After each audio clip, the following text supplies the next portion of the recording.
Здравствуйте, друзья. Hello. Good afternoon and welcome to this afternoon session. My name is Mario. I'm half Brazilian, half Italian, so this moderation will be in English, but our speakers, they will talk Russian, so don't worry. Nice to see you all here with such a huge audience.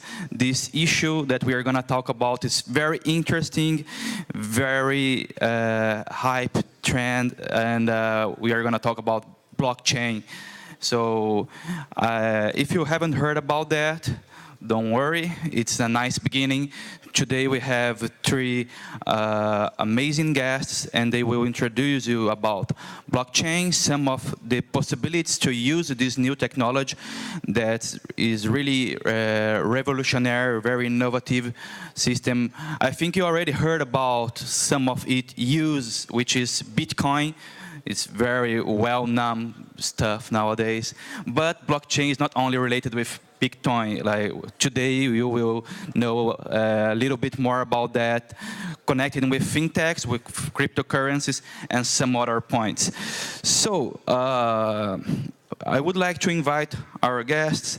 First, Dmitry Mirinchev. He's the Internet Ombudsman and President of Radios Group. Come on, Dmitry. Welcome to the stage.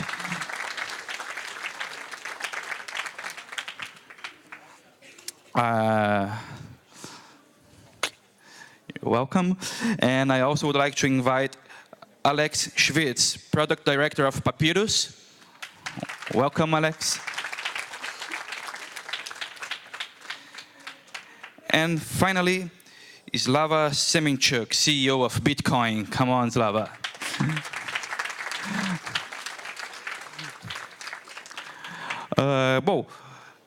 Probably you already know how it's going to work. We'll have around 15 minutes of speech per each of our guests, and then we will do some fast interactions, but we'll keep all questions and answers for the very end. So in this way, we manage better our time here.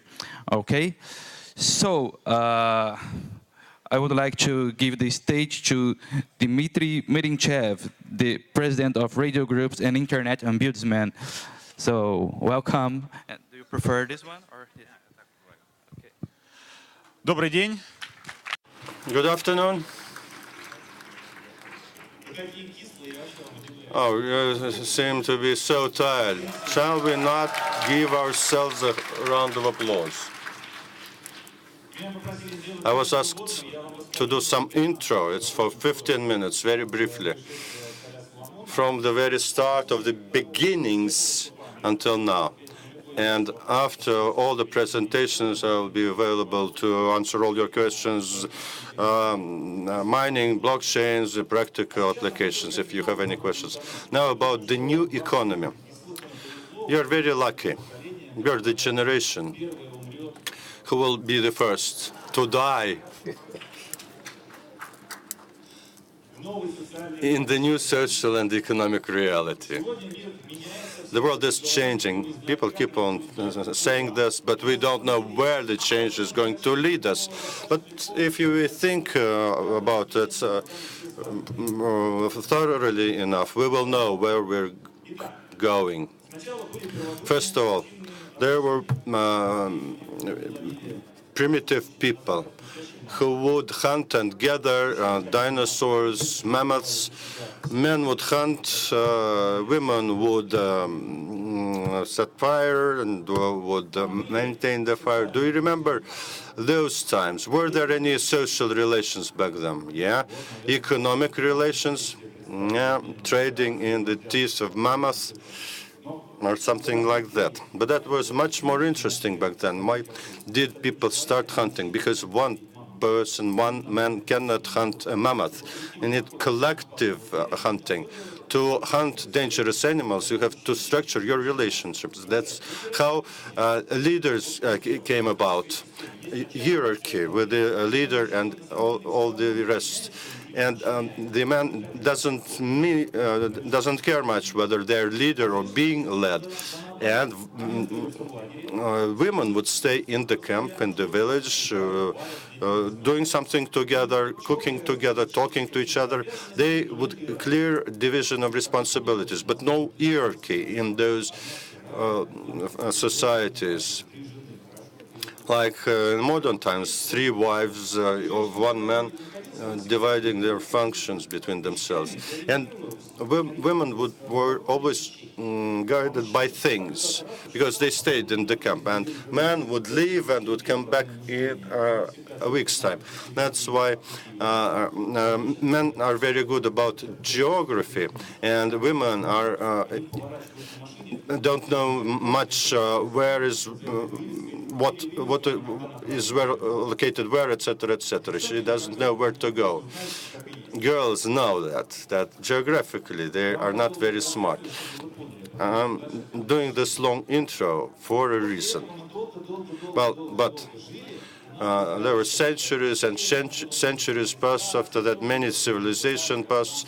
Whoever visited Italy or France? Anybody from Italy or France? So when in Venice, they invented, or they had literacy, alphabet. Russia didn't have any. And there were social relations, and they invented one thing, double entry. Simple accounting entries, that's what they invented. To formalize social relationships, to better do the money count, to better do the settlements between people, so that nothing gets lost in the process. This double entry, debit, credit, you always know where the money is. That was invented not too long time ago, 600 or 700 years ago, and we still stick with this double entry. Companies using that, people, bank accounts using the same principle of double entry.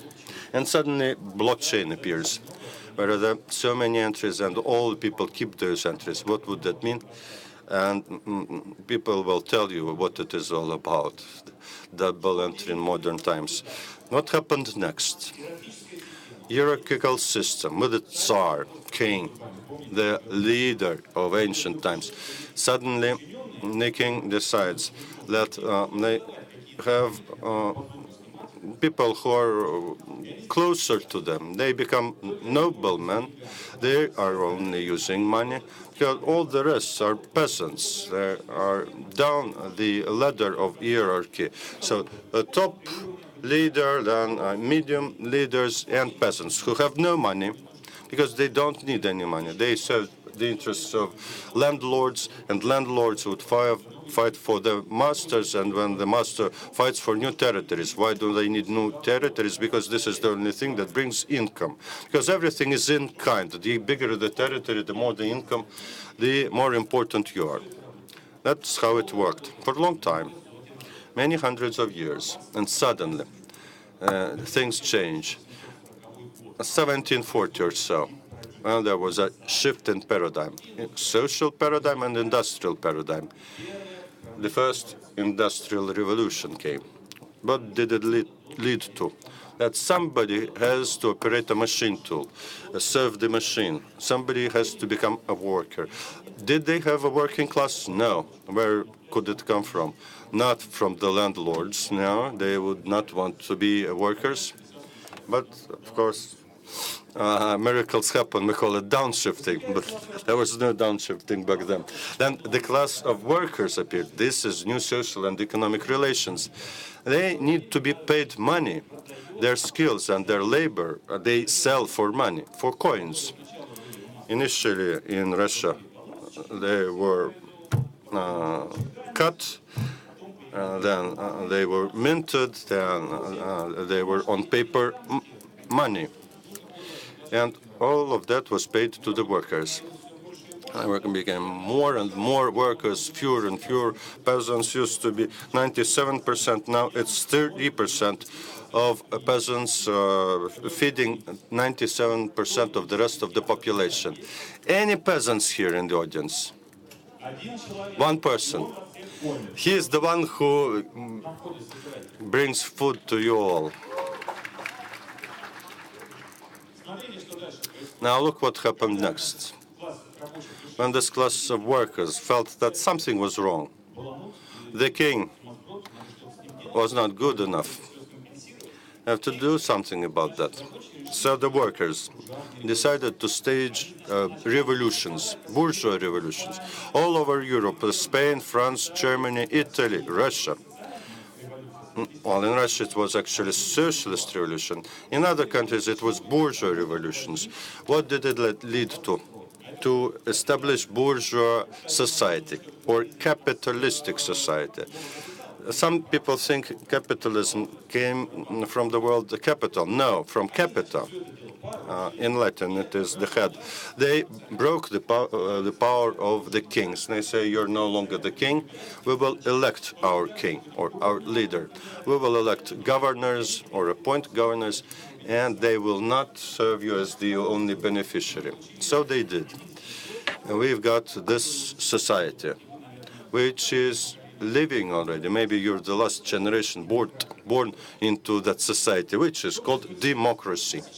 What's happening right now? Thanks to technology penetrating our lives, the world is becoming flat. In other words, to transfer value, we don't need banks, we don't need intermediaries. The structures that support transactions inside the society are no longer needed because we don't have the beneficiary in the person of elected or appointed king.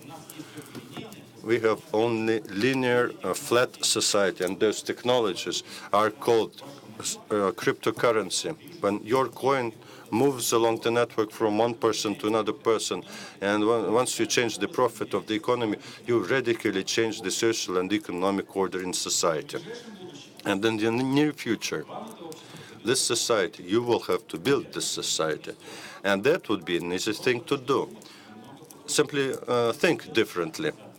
Make a step backwards, step out of the system, and place anything in doubt, including the two main monopolies of the state, which is being used all the time. The first one, which is being put into doubt, the monopoly on the issue of money.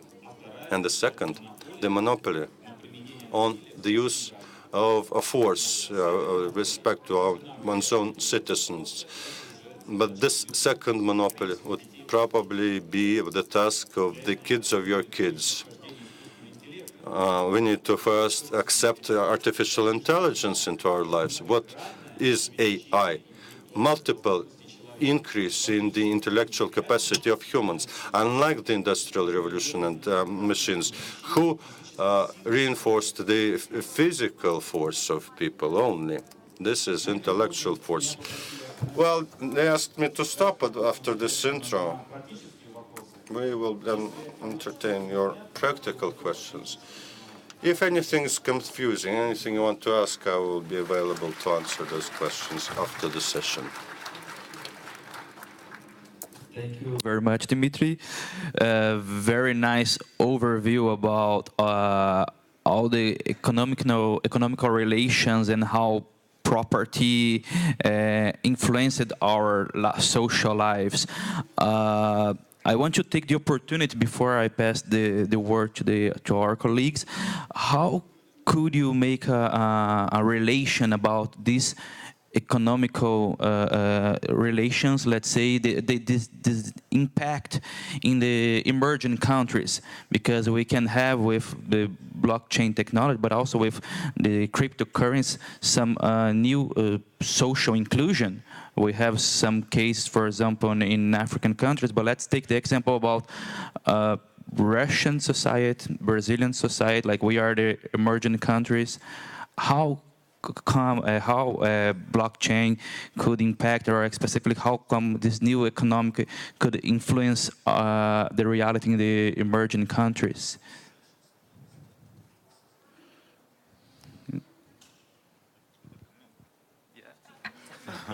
Это ко мне вопрос, да? That a question addressed to me. Okay. It can influence any country of the world, and we really don't know which place in space, which place in the world is going to win in this arms race. Why so? Because space territory doesn't mean much any longer, whether it's Brazil, Russia, or the US. What is important is a new or existing class, and you're representatives of this new class. In Russia, in Russian language, we're calling that Kryakl, the creative class. There's another name for it, progressive or intellectual.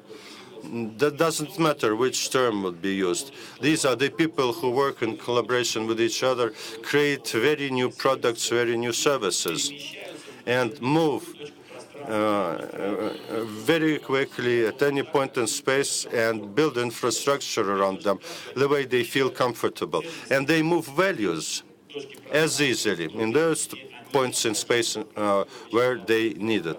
Vyacheslav is going to talk about it. These are the tools which help transfer value. And they have common values. And it's mathematically. It's the level of competence and knowledge. And it complies with their mentality, with their capabilities. And we cannot really call it skills. It's rather pure knowledge. Now, this transitional period, of course, the changes in Brazil, Russia, they're going to be extremely important. And they're going to be painful because the government, the officials of the government would protect themselves from the entry of this new, untried things that can destroy it. And that's nothing bad about it. Like any official, they don't want to give up their positions. They would fight for it. They would try to persuade people that they are very important, although they're not. They're simply doing transactional business within the network of government. And once it becomes network above all the governments, then that would create new conditions of life for these new classes, and the role of the government would change dramatically. How that's going to happen in actual terms, I don't know. What it's going to lead to, I know. It's going to be a more comfortable world, better world, higher living standards, much higher. And once there are no intermediaries, you minimize the cost of ownership of a service or product, and you make a selection of who provides the service. The life becomes easier and more comfortable, and the system becomes more stable, like Uberization of everything. Who knows Uber? Anybody heard about that? Do you know the business model of Uber? You're young people. When I was your age, I would go out into the streets of Moscow. Anybody visited Moscow? I would walk out into the street, and it was Uber everywhere, any time of day or night. You come up to the street, well, the traffic lanes, you raise your hands, and 20 cars would stop, would want to give you a ride, for money, of course. That was Uber in action. And I didn't have a phone back then, but Uber was present in Moscow before the epoch of Uber. That Uberization, all those technologies are still only tools. The most important thing is what is in the hands. The way you're using information and transmitting information is the most important thing. But for this, the technology should permeate the whole life. Like email, what is it? It was invented a long time ago, but it's still only an electronic analog of simple mechanical mail. You write a letter, then you package the letter, then you write the address. You click on send, it is packaged into an envelope and goes to the address you mentioned. And messenger, what is it? The same. But the only thing, it does not go anywhere. And the principle of transmission of information has changed. Has the information changed? No. The content is important. Not the package is what is important. The content is important. What's inside the envelope, not the envelope itself. Messenger was invented also a long time ago. When I was a student, 17 years old, it was 1991. I already had a messenger and email. We had it in our dormitory. It was all in cables, and we had like local internet with all the services available like we have like now. Imagine how many years have passed. Nothing changed in my life. So what really changed is how we use today's services on our own. But a lot of things have changed because the entire society is now using these tools, and from the standpoint of changes in the economies, be that in Russia or in Brazil, it all depends how inert we are or how adaptive we are to these changes and how quickly we adapt them inside ourselves. Thank you very much, Dmitry. Yeah, for sure, it's just the beginning, where we still have many change to see, and it's just the beginning of this new society. To keep talking about this and about this new changes that we are about to face, I would like now to invite Alexander Schwitz, the product director of Papyrus, to talk a little bit more about blockchain for us. Спасибо большое, всем привет. Thank you very much. I hope that Dmitry has inspired you. Thank you, Dmitry. It's just great to speak after what you've just said. I want to say that your generation is not going to have to die at all. Maybe you will have to fight overpopulation. But let's not talk about any social challenges. Let's talk about rather challenges that are technical in nature. Please don't worry. I'm not going to have any technical details, although I am a programmer by education. That's the clicker. Wonderful. But I have been dealing with advertisement technologies all my life, and therefore I can tell you how this all works in just very layman's term. So how many people know what blockchain is? Well, it looks like everyone knows it. I don't have to say anything now, so we can go straight to Q&A, questions and answers. But let us understand the technical level of knowledge. Who has written a line of code? Well, there are programmers here as well. Okay. Let us start by busting some myths. You probably heard about all of them. But nevertheless, before we start talking about what blockchain is, let us talk what it is not. And where do I press? What do I do with this? Well, but this is just a one-button device, so I may not be able to handle it. They've simplified interface to beyond simplicity. And it's not clickable. Ah, now it does work. Okay, it's also a button. I just didn't notice. So, I hope you all understand that blockchain is not a universal standard. Everyone has to use and follow and know. Blockchain is a concept, rather, and to implement this concept, there are several ways. And so, blockchain is not something you can buy. It's not something you can start using. You can download to your laptop or something of that nature. Even speaking about electronics, it's not something that you can touch. It's not tangible. So for some reason, whenever they talk about blockchain, they say that it is some super miracle technology, always the fastest, always the cheapest, free of charge or virtually free of charge. And this is also a myth. And we will talk about that as well. And just in case, and hopefully you have heard about this, blockchain and Bitcoin are not the same. Bitcoin is a blockchain, but it's not the same in the reverse order.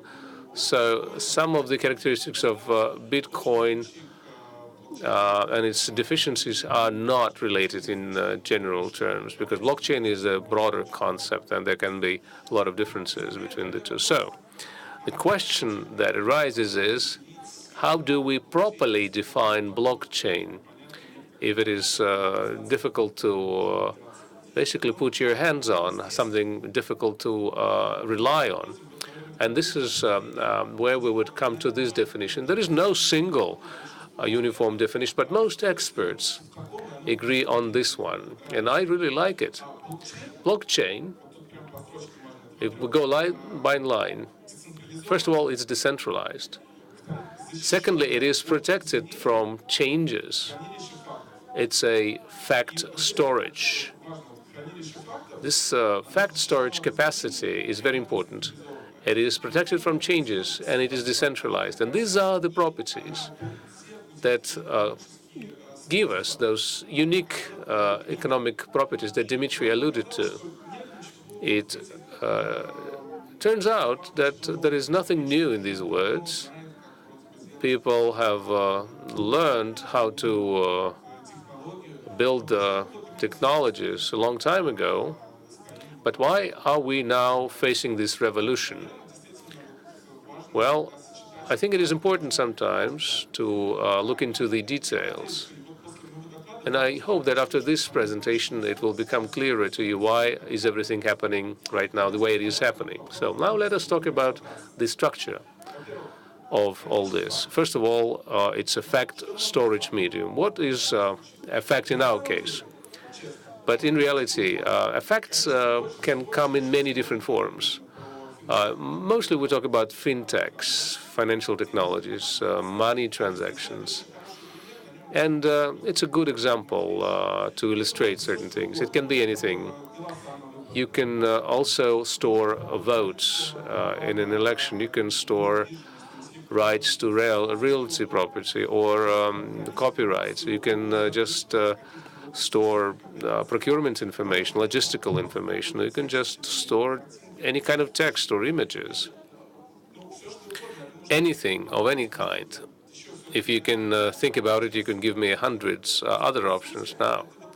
So in essence, this generalization says to us that it's not really important what we're really talking about, whether it's money or something else, anything.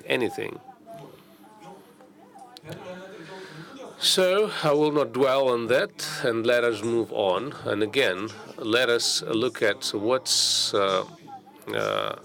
so unique about the protection that it provides. Dmitry was talking about old technologies. We could remember, for example, the diskette, 3.5-inch diskettes. And in the diskette, there was this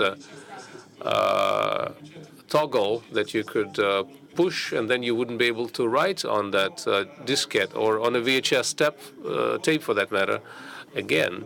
And of course, it's not operating in a decentralized environment because anyone can toggle it back into place and then rewrite it again. So how is it suggested that we fight changes when we have this fact base which doesn't belong to anyone? Let's take a look at this example. You all have friends. Some of you may live in a dormitory or a hall of residence. Let's say there is an Oleg who lives together with Ivan and Max in a dorm room. Oleg is also doing some work on the side. He's got some money, and his friends borrow from him quite often. And Oleg is a good friend.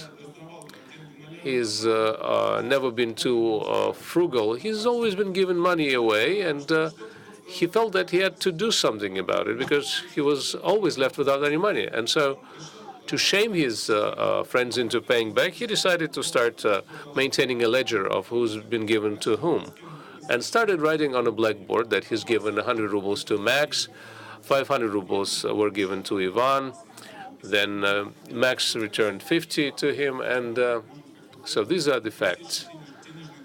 The very simple digital transactions that he wrote down on the blackboard in his room. And it turned out that Ivan was owing him 700 rubles and decided not to give him the money back.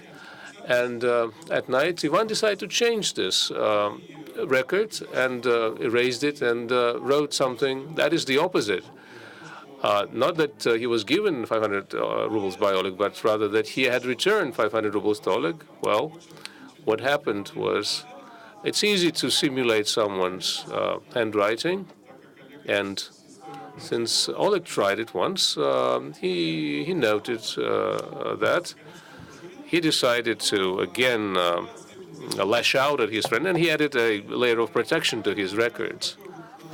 And to each line, he added a certain digital representation, a certain hash, something that you've probably heard about.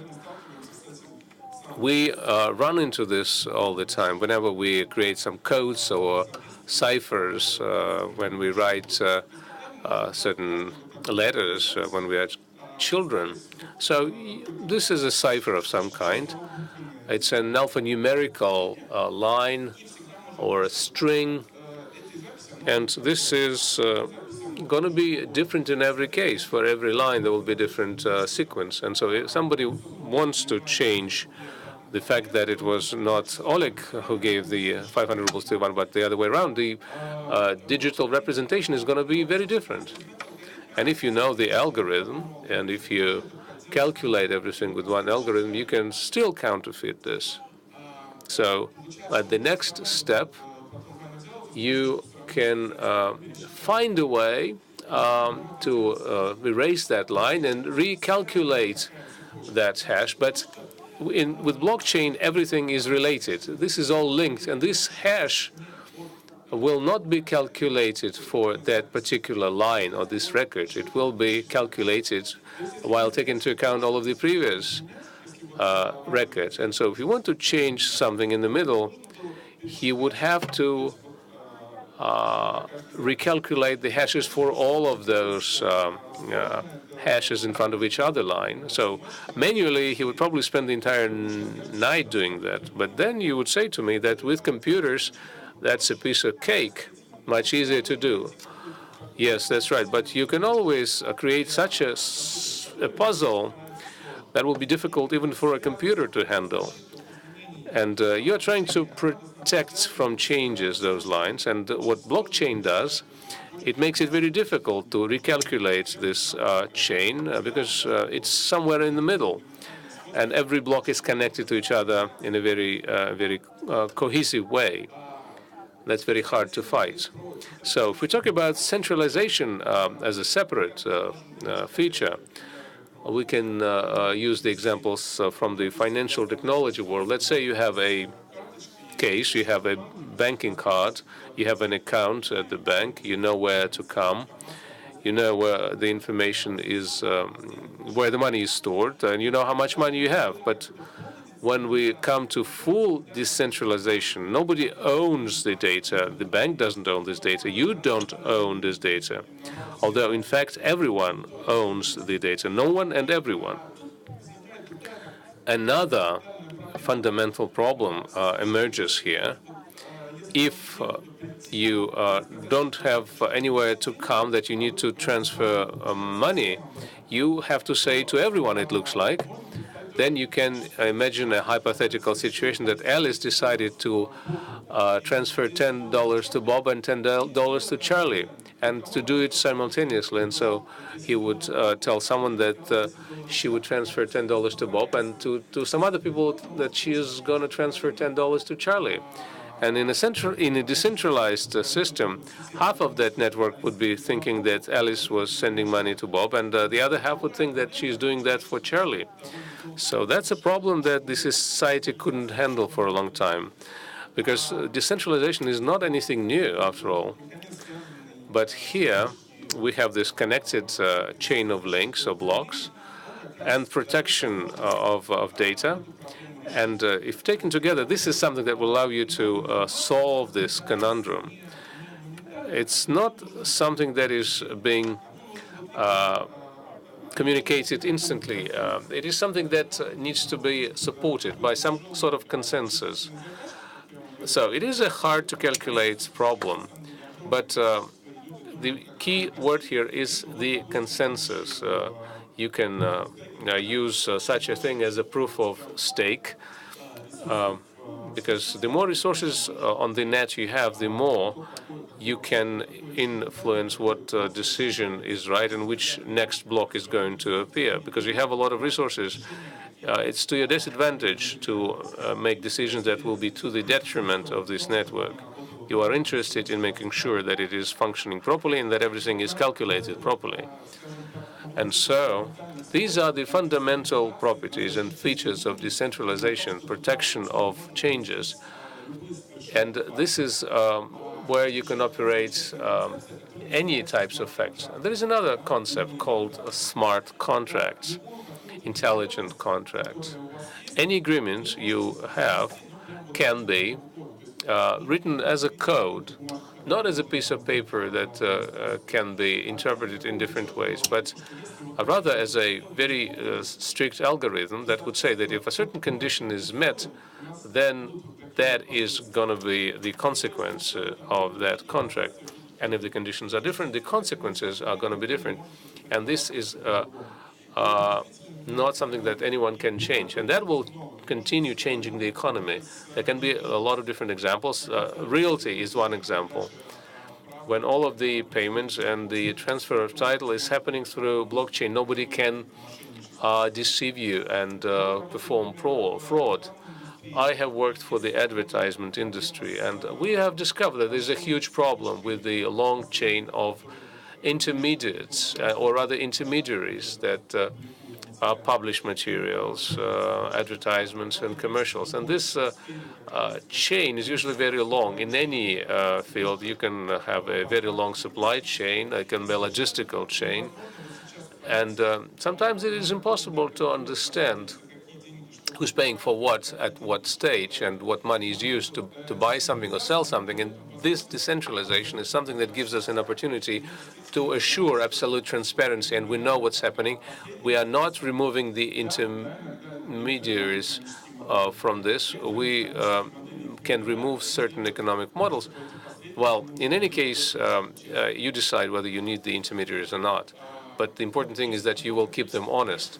And there is a lot of different projects in various industries, in the advertisement industry, in the fintech industry. In all of the fields, blockchain is widely and broadly used.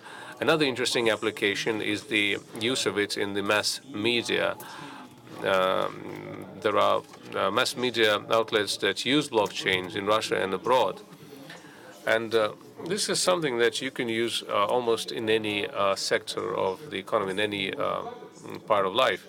And coming to the end of my presentation, we get a lot of advantages out of this technology. We can say that this is a hype technology. It's changing, transforming the economy, but nobody really knows how it's going to pan out. But I believe that this technology has advantages that make it sustainable, which is a reason to believe that it will stay with us for a long time. It is the technology that gives us independence. It is the technology that gives us transparency. It gives us security, after all. It gives us reliability. And it gives us the accuracy that no existing other technologies for information exchange can provide us with.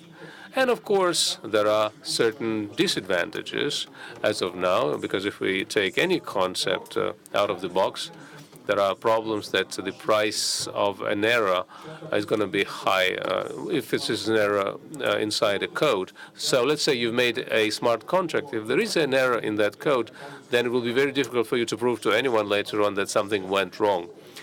And at least now you can go to court with the bank or some other organization. Nowadays, we don't have that capability with the blockchain.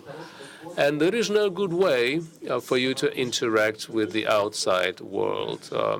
But it's easy to implement blockchain projects when we talk about digital world, digital technologies. But if we want to collect data about the arrival of a particular freight, that's where questions start arising. But even this transparency that we mentioned, it gives us an issue of confidentiality. If something is so transparent, somebody would not want this to be that transparent, not because he is playing dirty, but he doesn't want to make everything he does too visible. But maybe that's not an advantage after all, because we already know how to deal with these disadvantages, and we know how the development of our technology would allow us to deal with these issues, to solve them, and maybe you will come up with even more inventive solutions.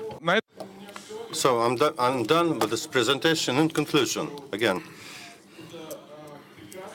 it's a great concept, and really so. It's alive. It's very flexible and agile, and very many things can be added to it. And this is time that we can do it right now. Blockchain is now being used in many areas, many not that quickly implemented, but it's going to be faster and faster. If you look at the timeline, the time scale, everything becomes quicker and quicker, and there are so many changes every day. And the problems would be addressed, I'm sure. I'm done with this.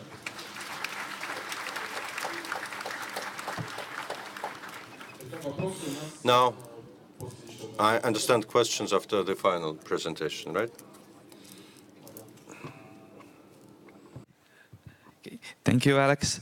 Yeah, we can keep the questions for the very end, but I just want you to add some points. Alex, my question for you. About the regulation, because yeah, for sure we have a lot of applications, a lot of possibilities for this new technology. What do you think could be the role for the authorities, the regulatory authorities concerning the blockchain? We already had some issues with some specific countries and about the technology in general, about ICO. So what do you think, your personal opinion, how do the government could help to this implementation, or what's the limit of the government? Да, спасибо. Я думаю, что на самом Okay, thank you. I think any state should pay attention. Any government should pay attention. Legal systems want to embrace the change. And I don't see a conflict here or dangers here, because, well, I think this is good. And of course, there's going to be another presentation mainly devoted to this subject. And ICO is now coming to the legal process.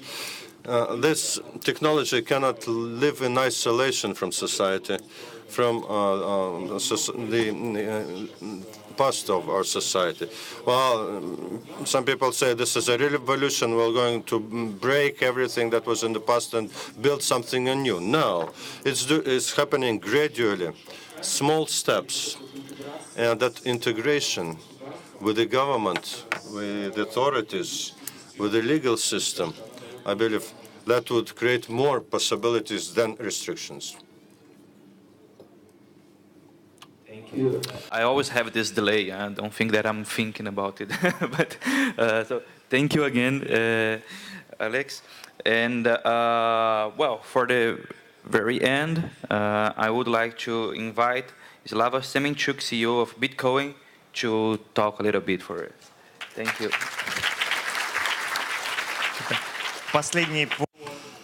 Well, I'm last, but hopefully not the least. Hi, guys. Thank you for coming. Cool that so many people raised their hands, understanding what blockchain is and ICO. Actually, ICO, who knows what ICO is? Okay, I'm going to talk about this. In continuance what Dmitry and Alexei talked about. First, let me introduce myself. Myself, Semenchuk, I'm 30 years old. For 16 years, I've been in business, various types of business. In 14, I was voted the best entrepreneur of the year. I wrote several books. One of the books Well, and Mario will explain how you can get 2 copies of one of the books. For the best question, he'll tell you how you can do it. And one of the biggest projects I did, these small devices inside smartphone called LifePay, 2.5 billion turnover. We sold that project to the bank. Not we're creating our own currency, Bitcoin, not classical Bitcoin. This is the first Jewish cryptocurrency of the world. But we're not going to be talking about Bitcoin. But what we're going to talk about ICO. When I ask people at the conferences or speakers or maybe lawyers or programmers what ICO is, normally they would give different answers. Actually, if you want to check as a speaker, check them out whether they're realistic talking about blockchain. Well, show anything like that on their wallet, blockchain or whatever, and the speakers in 99% of cases would not be able to show a single Bitcoin or Satoshi. For you to the future, if you want an opinion from an expert, ask them to show their Bitcoin wallet. I can show you one, no problem. Dmitry, and then ICO, $42 million. I'm sure he has a lot, unless you exchange those. Okay, now, he didn't even intend to. Now, what ICO is all about? Normal answers would be like this. It's IPO in crypt. It's MMM, or pyramid, financial pyramid, Bitcoin or mining. Many varying answers you would get. But all of these answers are not true to life, because first you need to understand what ICO is. And people misunderstand it. Lawyers would normally say it's IPO in cryptocurrency. They want to sell services for ICO, for the legal part of it. But initially, it's this initial coin offering. The main word here is offering. You can translate it in varying way into Russian. Retranslated, that could be called redistribution or reallocation. Okay, we reallocate. What do we reallocate? We decided. I've created a big Bitcoin, 100 million coins. Why did I decide to do that?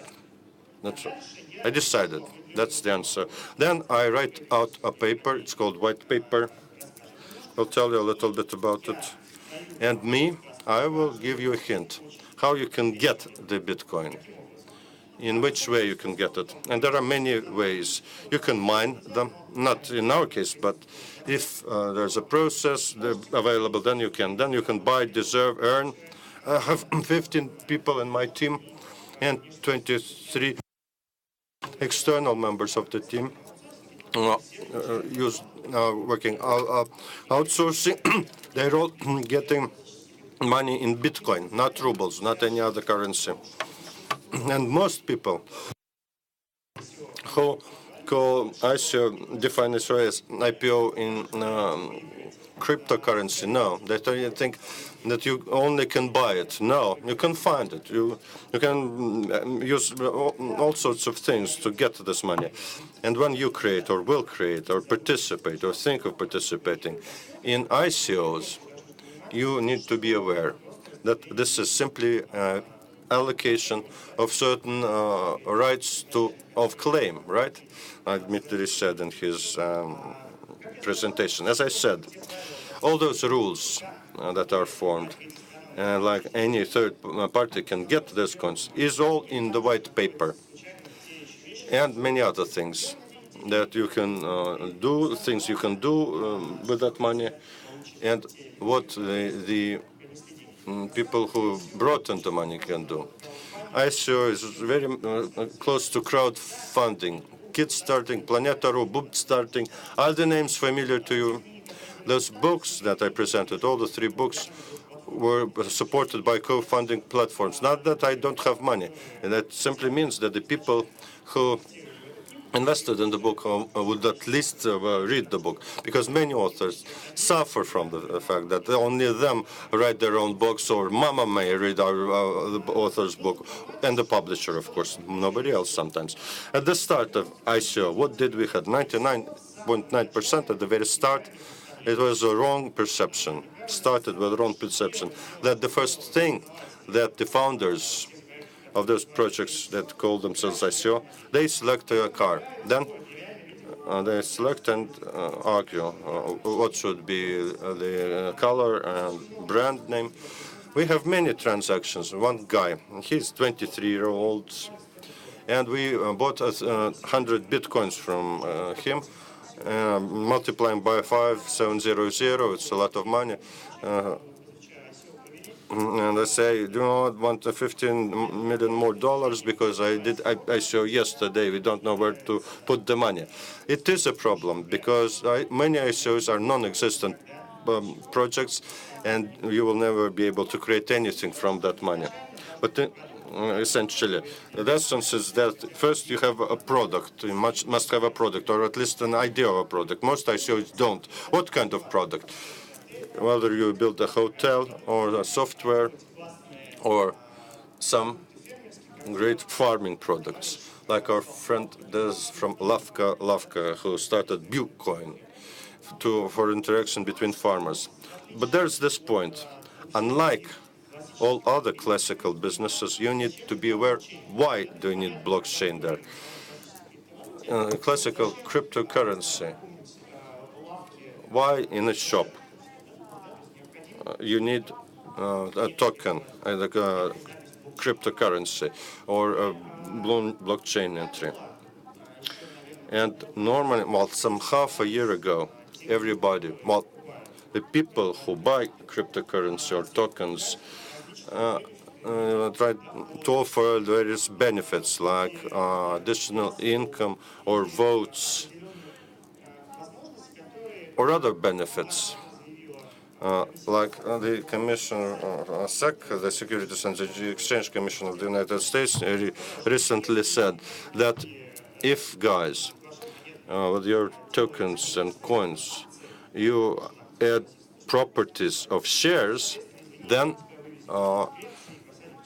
you will brought to American jail if an American suddenly buys your coin.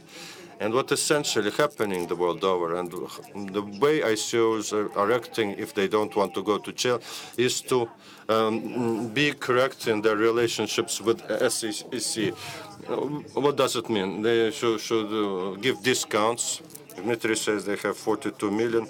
To their token owners, they give additional possibilities to mine cryptocurrency in exchange for the product their company is going to create. This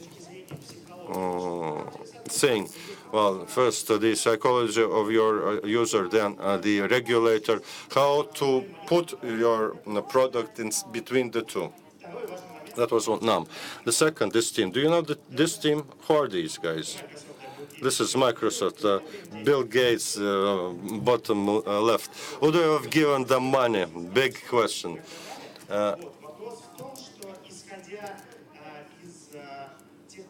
So using, well,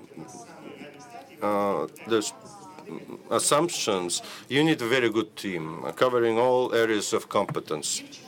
There are 4 areas of competence.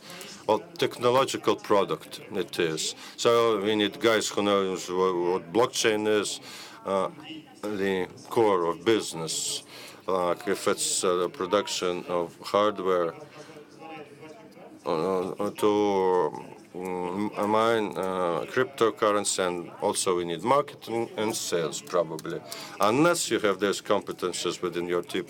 And we can consider yourself an ICO project, and you do not cover those areas of competence, nobody will support this product.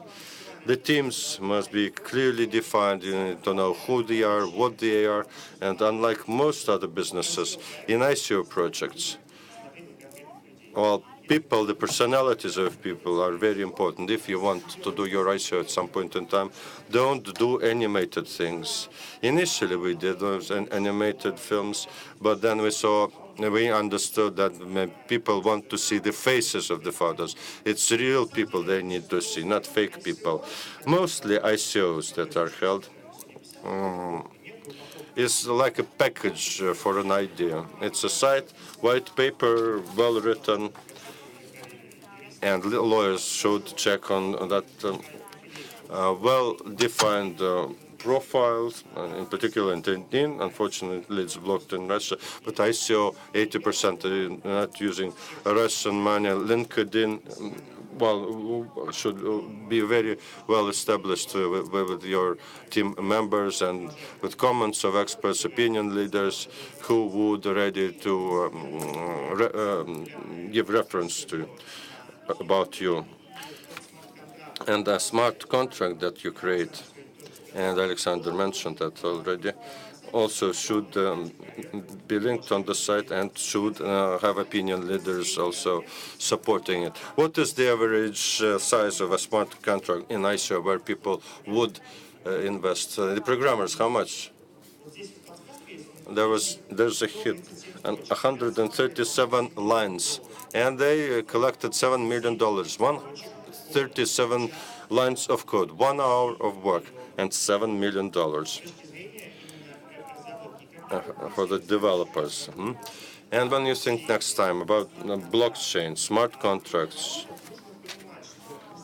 and you need to be aware a lot of work is behind of that and what other programmers and developers did. But most of the projects who call themselves ICOs, they are using ready ecosystems. And in terms of technological platform, there's not much work to add. So getting back to the team and the skills you need in your team, you need to be sure 100% that your team is ready to do product, not only with blockchain, it's only 137 lines of code, but the product that they promise to create. And the final part is marketing. The problem is the controversy between the two worlds. Very few people understand what cryptocurrency is, and it's atypical people who would understand it. When you go into the crypto world, they understand what it is, but if you go to a normal person who doesn't know anything about it, then you experience this problem of a double funnel. First, you have to explain to them, all the history from primeval times, etc. Then blockchain, then ICO, and then try to sell your coin or token to that person. First funnel, you lose 98% of the people, and second funnel, you lose 98% of people. And most ICOs who wants to interact with offline world, except us, the Jewish community is offline, but they interact well with us. But most other ICOs that are being done end badly because they cannot go through this double funnel. I have 30 more seconds to go. The crypto world is trying, like any other professional community, tries to use complicated terms. One of these terms is bounty. And this is the chocolate bar that I loved. In 1990s, that was a coveted eat. What is bounty in crypto world? Do you know?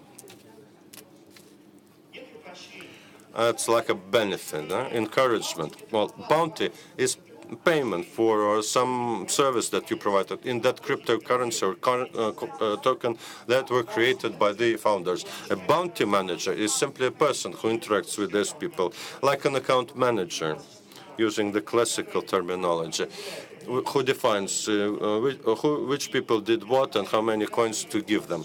This is my advice to you. You will keep on thinking about the crypto world, blockchain and cryptocurrency. Please be clear about terminology. Most of the words are already available. Exchange of cryptocurrencies like barter, blockchain, clearly explained today. It's like a notebook, and not that complicated. Simply new terms. And Dmitry says this is our future, as Dmitry has said. And in conclusion, a lot of problems with security still, not of the code itself, but people as well.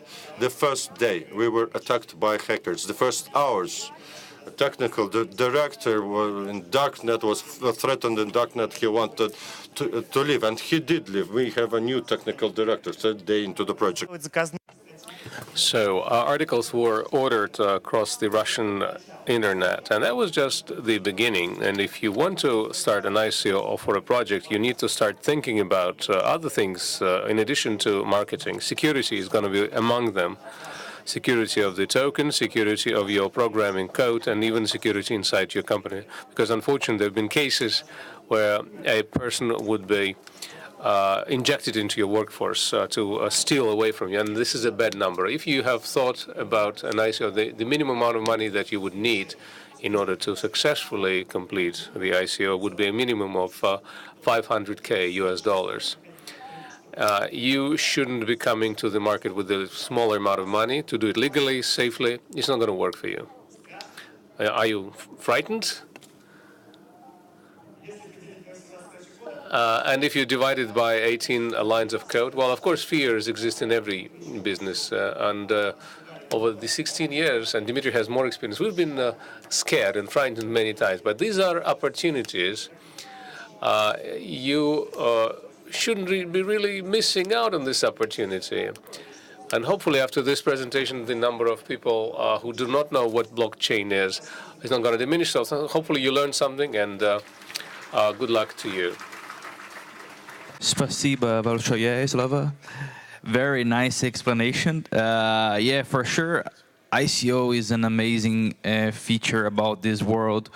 How each of us can release our token. How can we use this in our own business as a crowdfunding tool or a loyalty program, so on. So it's a huge world as well. For sure, I still have some questions, but I would like to open for the audience. And as Slava mentioned, we have a different point here. He gave me 2 books, so we will choose the 2 best questions. So just to motivate you even more, even though this is a very interesting issue, we have our volunteers around. So we have the first question there. Actually, yeah. And then you are the second one, behind you. Okay. Go ahead. What kind of question do I need to ask so that I can get a book? It doesn't have to be related to cryptocurrency. Hello, my name is Arina. The question I have is, what is your forecast regarding the reaction of the state to blockchain industry, whether ICOs are going to be banned here like they did in China? The second question I have is, what is the best ICO project in Russia so far to date? Thank you. Maybe you will do that. Dmitry, you are closer to that world. The problems with ICOs are going to be everywhere, including Russia, because this is the technology which is so unique. Because you move or transfer the value from one location to the other within a very short period of time. And this is something that allows you to obtain this value in a very concentrated fashion.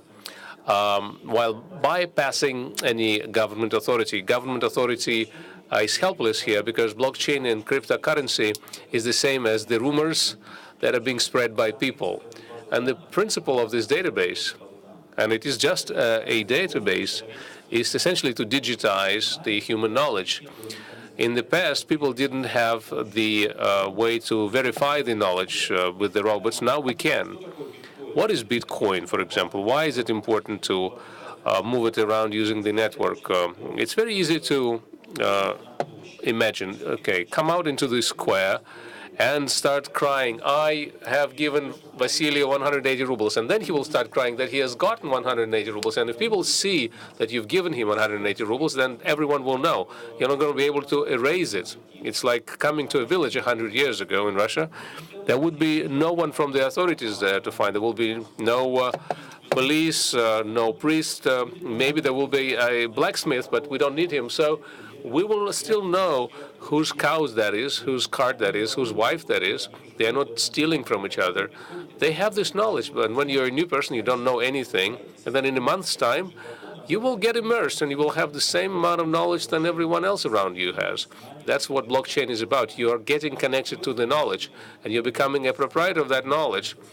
And you can use the servers for that, because they are going to be maintaining that knowledge, and thanks to that, we're going to have a new structure for interaction. Of course, any government who cannot control this monopoly of minting, essentially, money or transferring it, because the monopoly should be in the financial segment, because a bank has to operate within a situation of limited competition, and the government has certain authority, which it gives to the bank to move value through money. We're just used to this. We were born with that because we're used to this being normal, but that's not really normal.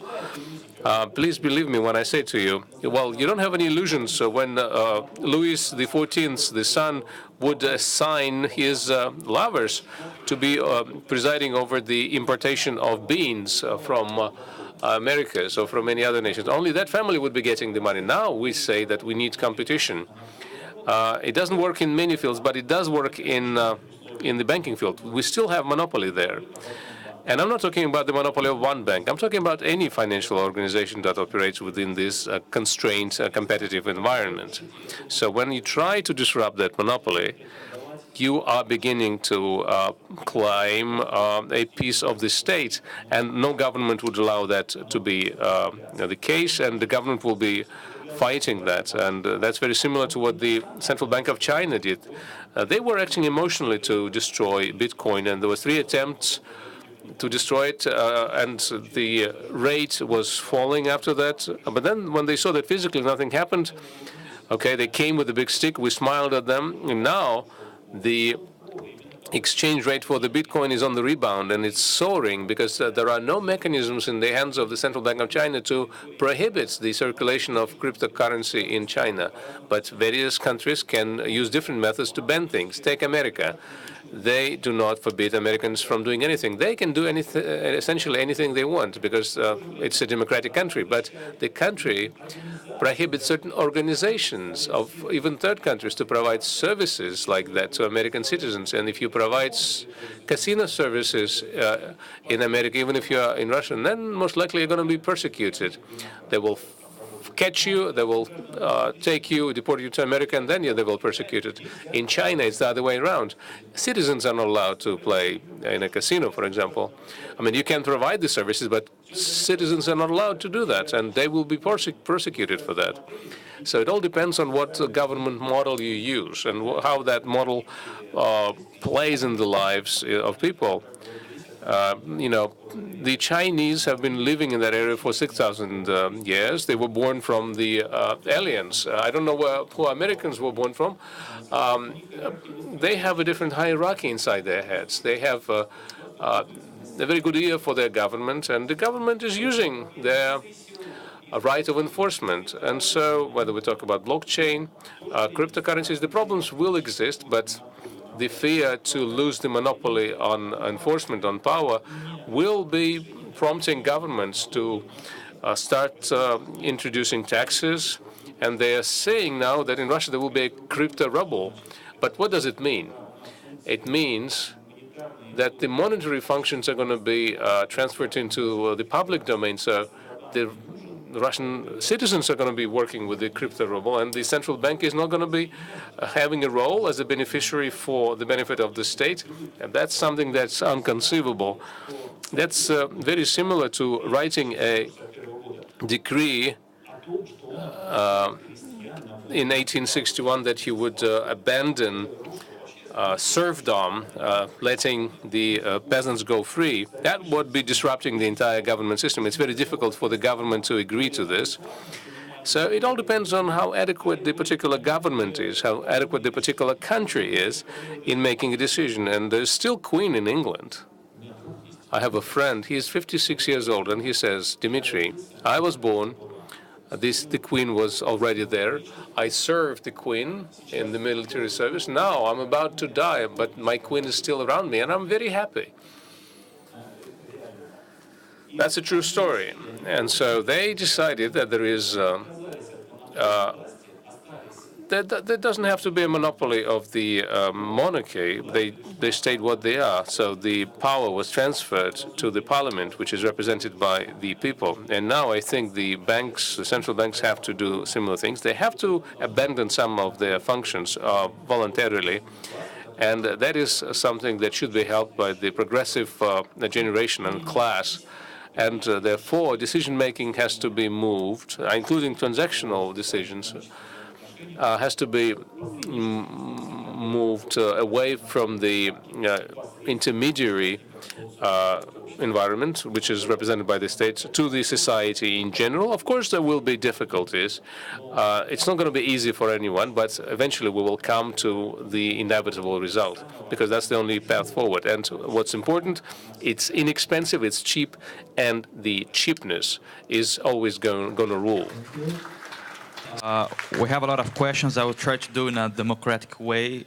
First, we come to that area, yeah, and then we come back to the center, and then you guys on the left side. Okay. Добрый день. Hello, my name is Valeria. I come from Chelyabinsk. And fortunately or unfortunately, blockchain technology has reached our city as well. Why am I saying unfortunately? Because I get subscribers at Instagram and offer me things in cryptocurrency. How can I understand whether those teams are really cool and that they're not going to disappear in a few days, and how a girl from Instagram got to the top of the Forbes list saying that I earned that money using blockchain and cryptocurrency? It is indeed very difficult to perform this kind of feat, because most of the people that are writing to you are, unfortunately or fortunately, former members of MLM structures. They can really sell themselves to people. They can, wrap their offers in nice wrappings, and if they come to you and you agree, God forbid, to a meeting with them, they will talk about those mythical currencies. They sometimes would even be too lazy to create blockchain, 7 lines of text, 137 lines of text. You need to look at the previous experience of that team. If you look at MLM, people's background, they usually don't have it. I mean, they've been selling stuff for Oriflame or something the last 15 years. And if you don't see any background, then you just forget about them. But if you see that this team has some background, look at their project, see at the references, and it doesn't really matter. I mean, it's not very different from if you wanted to invest in a startup. You would do the same thing. Or if you go to Kickstarter, there was a good precedent there. There was a laser printer that allowed, or rather a laser eraser. That team didn't have any technical background, although they were able to raise about $10 million, although everything they did was creating 3D models. And Kickstarter returned the money to the people that supported this project. But here we don't have people like this, although in the case of a good ICO, there would be a certification center, authorization or validation center. And if you want to reduce your risks, and if you want to understand whether you have found the right team, and these teams usually hire such authorization centers and would hold the money or would release the money gradually until the product is out there, or at least a portion of it is out there. How can you become at the top of the Forbes list? I mean, my recipe would be to create your own cryptocurrency. A joke about Forbes. On the list are only losers because they didn't have enough money to pay not to be on the list. More from here. We have a lot of people in this area. Choose one. Hello, thank you, Dmitry. My name is Dmitry Dikarev from Nizhny Novgorod region. My questions may sound naive, but hopefully they will clear things up, that concept that we have been talking about. The first question I have is, it's a question for Dmitry mostly. You mentioned that what used to be money in the previous eras, gold, skins, pelts, and all things like that, they have a problem. They had their own intrinsic value, like gold. Gold is a rare metal that can be used for something. But what is the value of this Bitcoin as a currency, as a medium of exchange? Just to understand the idea. And is it supported by anything, by any other value it relies upon? The second question I have is, we deal here with a public store of information. It means that any user that is connected to this network can read all information about all transactions in the world. What the hell is that? And hopefully, maybe if you answer, this will make it clearer to me and to everyone else. Indeed, money comes in different forms. They used to come in one form, then we had paper money, then we started having cashless payments. Now we have electronic money, but it's not Bitcoin yet. I'm going to be using Bitcoin just to ease the reference. E-money still means a client-server-based technology. You have a central bank that prints the money, that gives you the money, and they can assign certain value to them, make them cheaper, make them more expensive, acting in its own interest. But listen to what I'm saying. Maybe you don't understand it right now, but they're doing this in the interest of a beneficiary. It can be someone that the central bank needs, such as the Tsar or the president or the government. It is in the interest of this limited group of people that the central bank would make the population of the country poorer or richer, acting in its own interest, the interest of the government or the country as the whole body. What is Bitcoin or a cryptocurrency? What is blockchain? They don't have a center of issuance, of printing, of minting. There is no central bank that would mine. Even miners do not look for Bitcoins.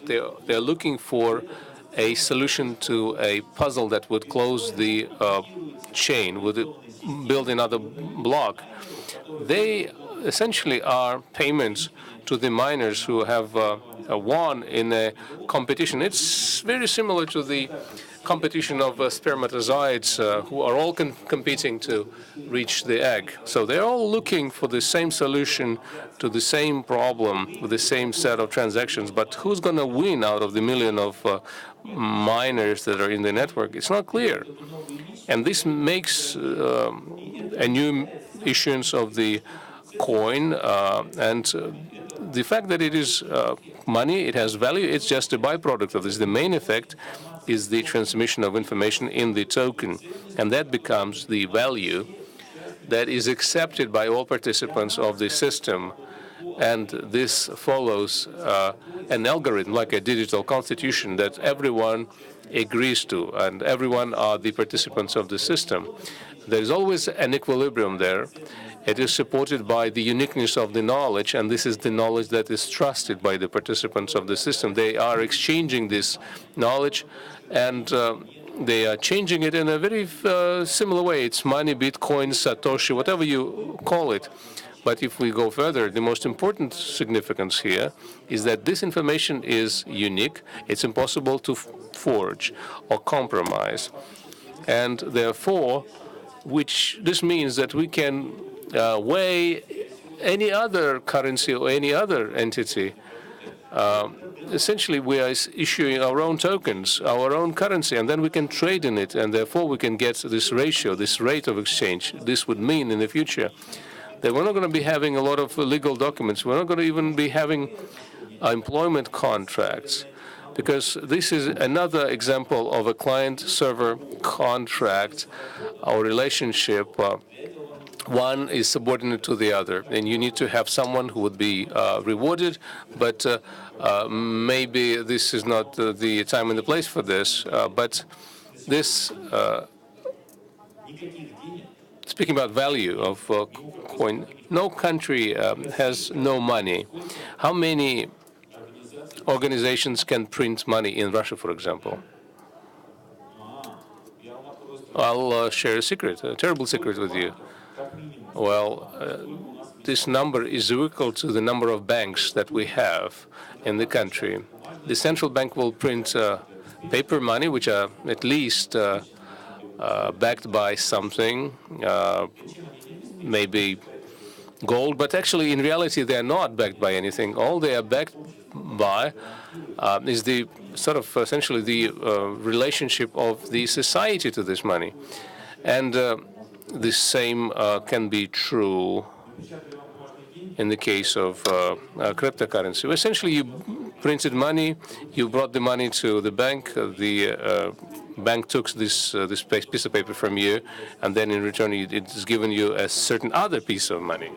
And central bank can leverage over that.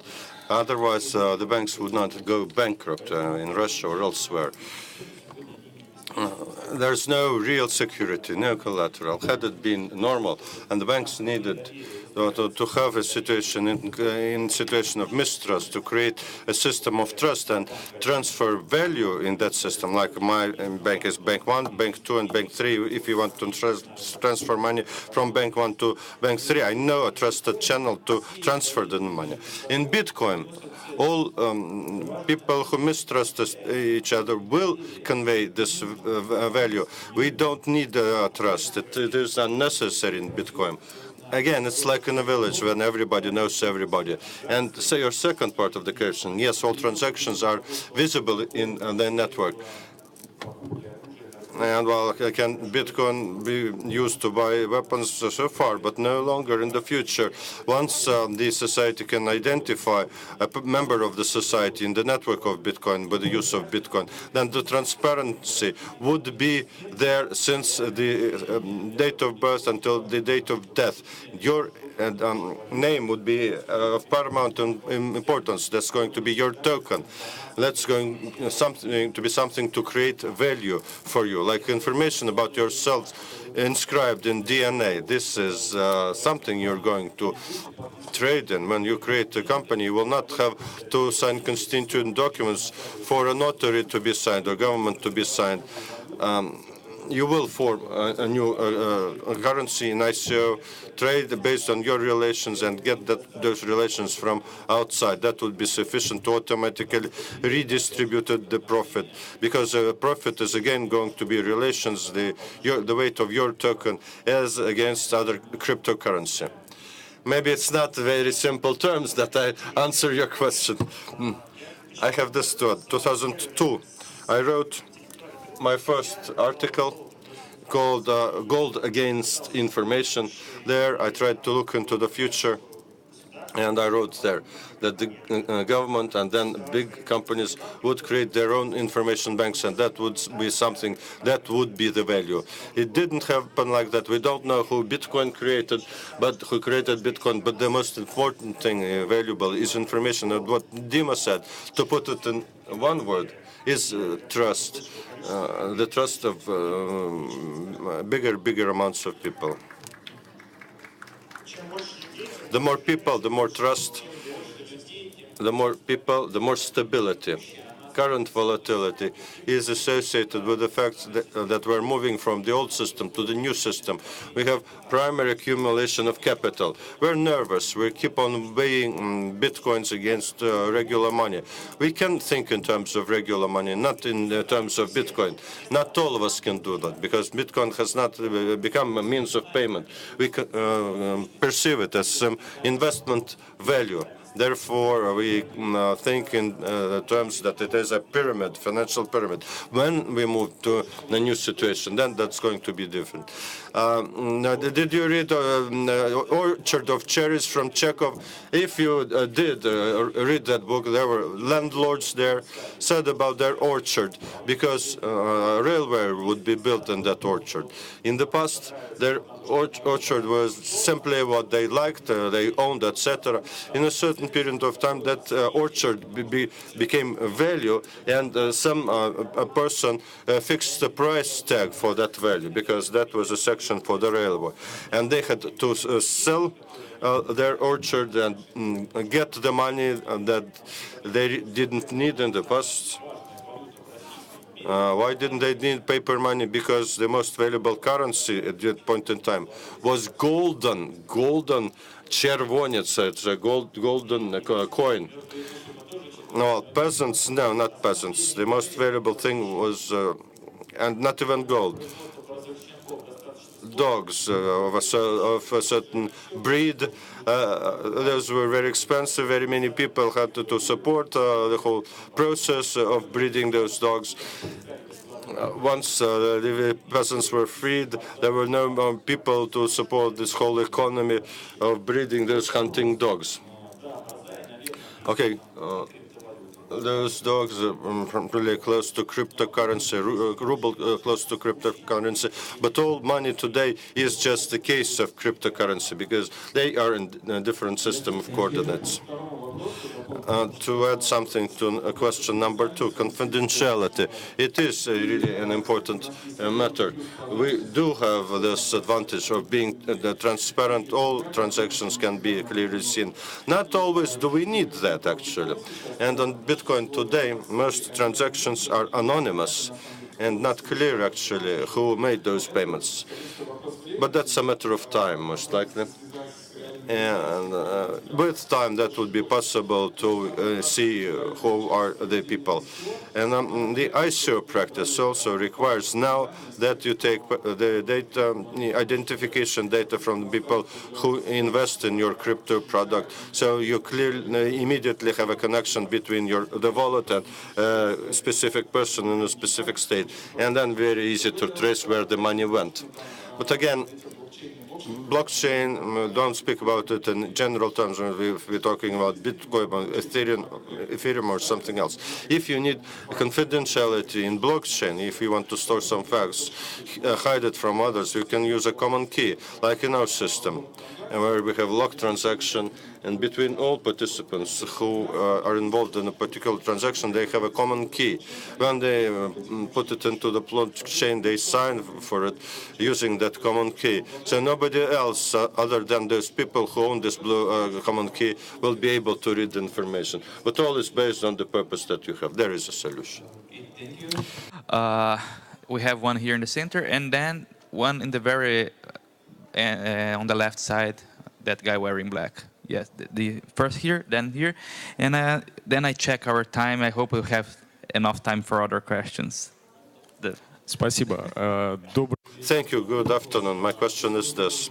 We've talked a lot today about the fact that with the development of blockchain technology, the government is going to resist, and decentralized technology of blockchain will shift some of the functions of the state to decentralized system. What is the government itself and its institution would start and develop blockchain technologies? Or is it not possible? Well, when they want to lead the whole process rather than trail the process. But it is not possible. There is a conflict here. Imagine Sberbank. They have data centers, huge ones, and they process your transactions. They take a kopic or a percent from each transaction. For opening your account, they would take a commission from you. They have the monopoly as a financial organization for this. Imagine each one of us take some of Sberbank and bring it home.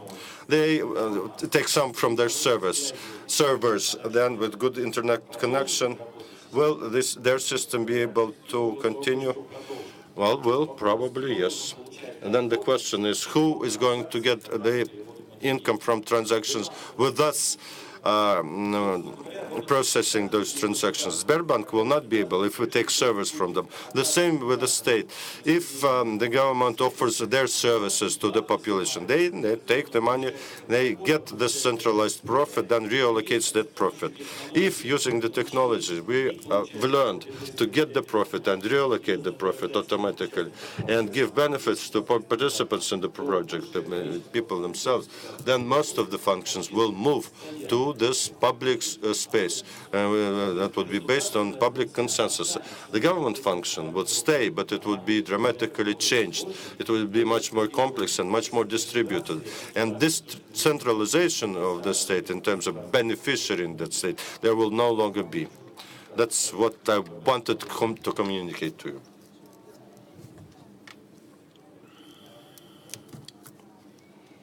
This is not into the microphone.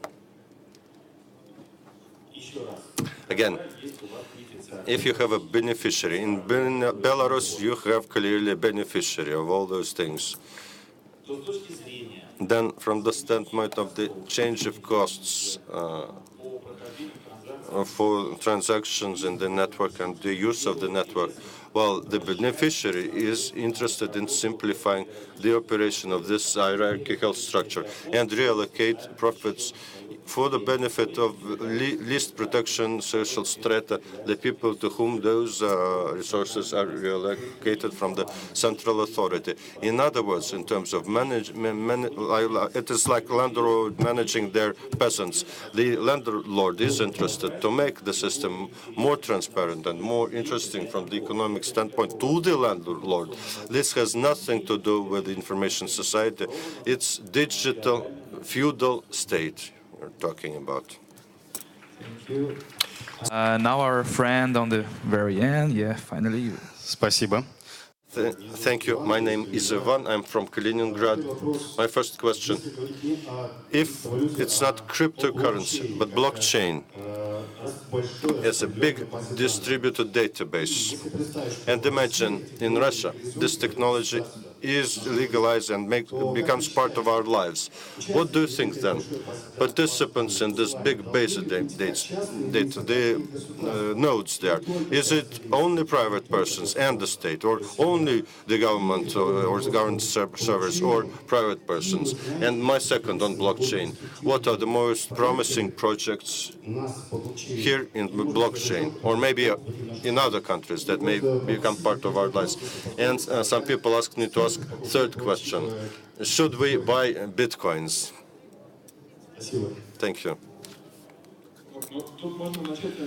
I can start with question number one. Who should be the nodes, represent the nodes in the system? That depends on what kind of blockchain it is. If it's a Bitcoin type blockchain, then of course the nodes should be represented by all people who own the money.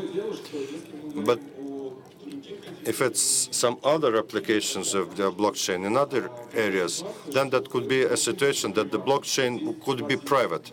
There could be two types of blockchain, a public one and owned by everybody, and private one, where you have a consortium and the main purpose is agreeing between yourselves. It could be a closed group of companies, and they can install 15 servers where they would seek consensus between the servers, and that would be done much quicker. If it's Bitcoin, with all the information that has to be distributed to the whole world, to all participants, when each block is generated for 10 minutes. But if it's a private blockchain, where consensus between 15 servers, then you can do 1,000 transactions per second. And this is clearly a good application with the same properties. You cannot cheat anybody. You cannot forge anything. And this is decentralized database within a certain consortium.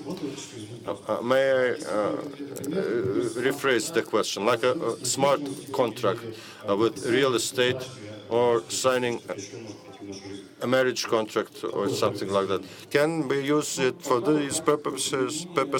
Well, practical applications so far, well, you can use private blockchains for this. You don't have to go public with that. And current government held registers could go then into this private blockchain. But to make sure that nobody cheats anybody there is technical norm which is called ENC, that is current status of private blockchain, and there's a hash there, and check number, and that would be installed placed into the public blockchain. That is, not all of the information will be stored publicly. Well, this small part, which shows that this private blockchain is in this situation and nobody forging it. I have this to add. Have a look. Don't do anything. Blockchain is simply a distributed database. It's actually slow and bad. If you're talking centralized services like SQL of Microsoft would be much quicker and more reliable. And in your question, there is an answer in your question, which I'm trying to hint at. If you trust the government as a certain third party, then the government would not need blockchain. They would create a centralized database. Checksums or hashes within that database, it's a matter of technology.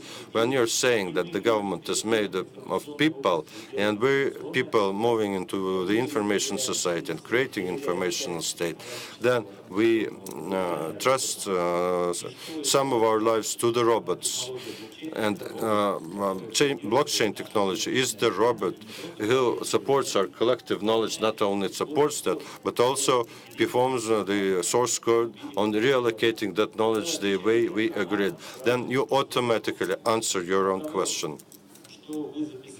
That you're in a database and get in touch with the government. Does your wife cease to be your wife? No, for as long as all other people know that she's your wife. Now, if you want to write that down in a decentralized base, you can do that. Then you don't need the government for that. The government will perform other functions. It will stay because it's something assuring the relations between citizens of that state. But there's one point in terms of technology. I have 5 blockchains on my notebook, and it's only 500 gigabytes, and I'm done with the memory. It's a matter of future, of course. Bigger hard disks, etc., etc., but it's still there. Well, and about buying, I'm buying, but Dmitry would not sell. Okay.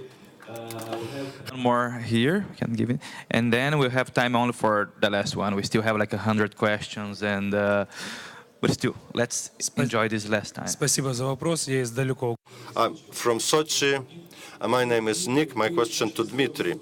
You started your presentation talking about Karl Marxian formations, socioeconomic formations with primal society, feudal society, and capitalism.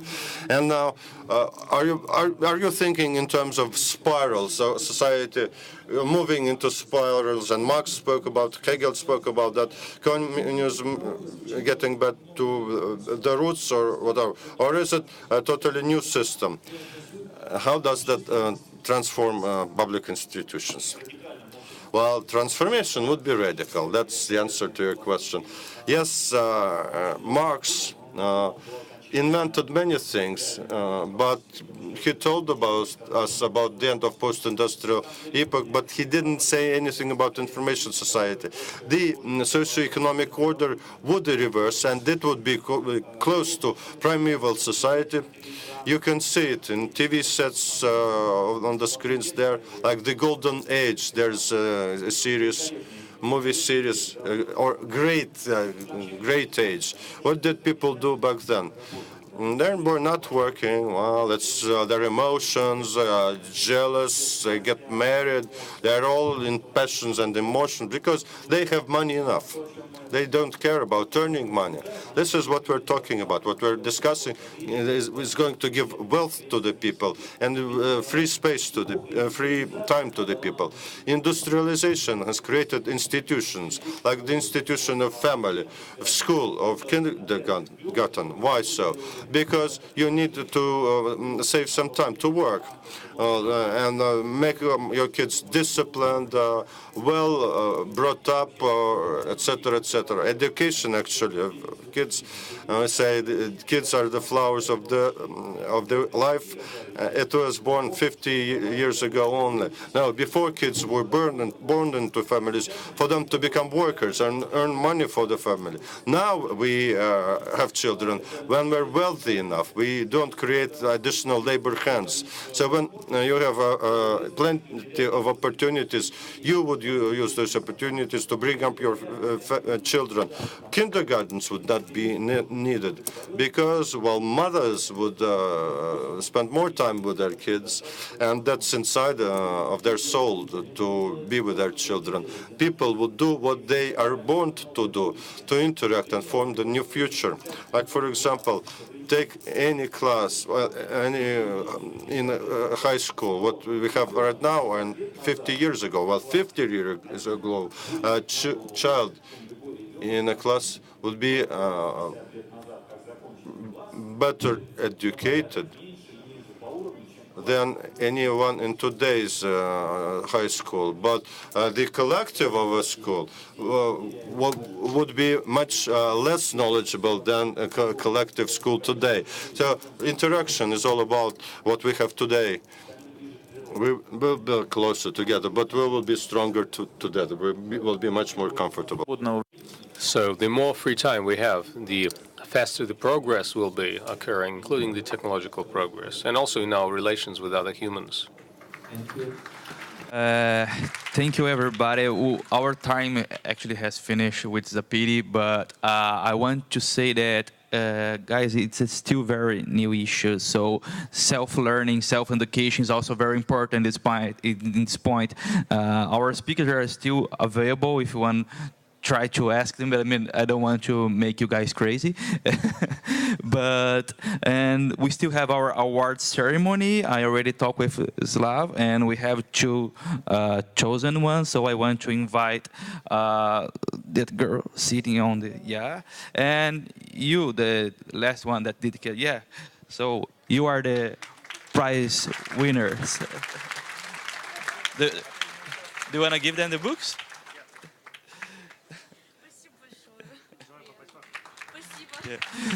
Thank you very much for all the speakers. Спасибо большое. Thank you, everybody, and I hope you have enjoyed and had a great time. I really like it, and see you next time, next session. Thank you. Bye-bye.